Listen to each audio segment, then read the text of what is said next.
Hi everyone, my name is Jay Harrison and this is my 1964 Ford Falcon XM Coupe. I've got it up for sale on eBay because I was planning on doing it up, but it probably needs a bit more work than I'm willing to put into it, and it's such a rare car, so I don't really want to dodgy it up and just get it on the road.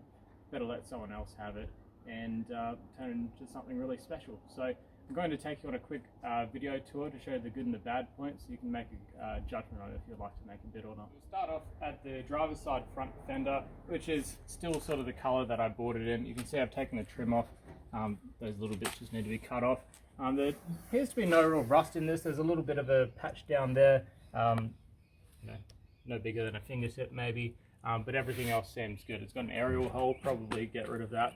But yeah, as you work your way around to the front, you'll notice that the chrome's all pretty good. It's not show quality, but if you spend a day on a living room floor with a polisher, you'll probably get that nice and bright. So the grill's nice and straight, good, still got the headlights, and as you can see there's a bit of rust behind the bonnet here. So you're probably going to need to, I guess, get a new bonnet or rebuild that. The chrome one here, a little bit pitted, but probably in a good condition for a daily driver. So as I lift the bonnet, you can see it's got the original 170 Pursuit motor. And it's got the original colour of it here, which is the Triple K silver grey colour. This hasn't run in a long time, but I don't know, I heard they like tractor motors, so you could probably get it going. Here's the VIN tag here, so you can see Triple K for the paint. So, this guard here has been stripped back and primered. When I did start stripping it back, there was a little bit of bog in here, and that should just fill whatever this gap is. Maybe there was an aerial there at one stage as well. I don't know why you would need to, but oh well. Otherwise it's pretty good, other than 3 little holes at the bottom there. That's a very easy, quick fix. At sort of the cowl plenum area here, that all looks pretty good. All the chrome window trims are nice. The window's actually in good condition too. It's got all the wipers and everything with it. Moving around to the driver's door. This is the only door which has glass in it. I've pulled the glass out of the other ones, but still goes up and down. It's in good condition. One thing to note, obviously it does have some rust all through here. The sills are pretty good, but as you can see, I've already bought the patch panels for it, the door skins that you can buy from Retro Rods in Queensland. So moving on, much the same with the rear quarter. I think someone's actually hit this at some stage, but also not to worry because I bought the rear skin for it. So just cut it off and weld it on. So there's a little bit of a hole in the roof here, but pull that trim off, clean it up. I think there's a bit of lead in there too. As you move around to the back, all of this is pretty good.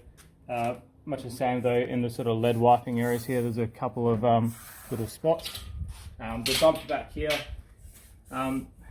there's a little bit of pitting to it, but if you're going to do a daily driver, that would be perfectly fine if you polish it up. In the boot is really solid also.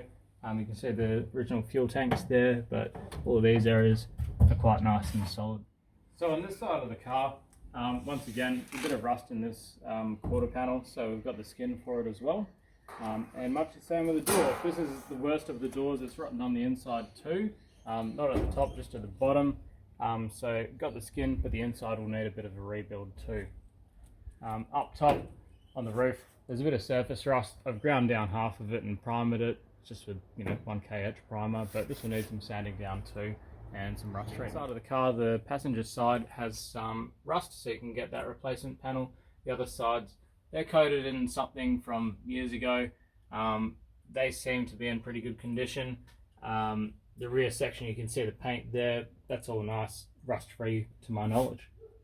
So the dash, I've taken the trim off the top, but there's the original radio there, all the switches, the column for the automatic, and the original gauges and steering wheel. So in terms of parts, I did buy this as a complete car, so you can see the trim there, all in good condition, just needs a bit of a paint. There's the dash, I think that's to do with the kick panels. This is the front bench seat, as you can see, needs some sort of fixing there. It's got the manual there, and I think that's the original tyre changing equipment.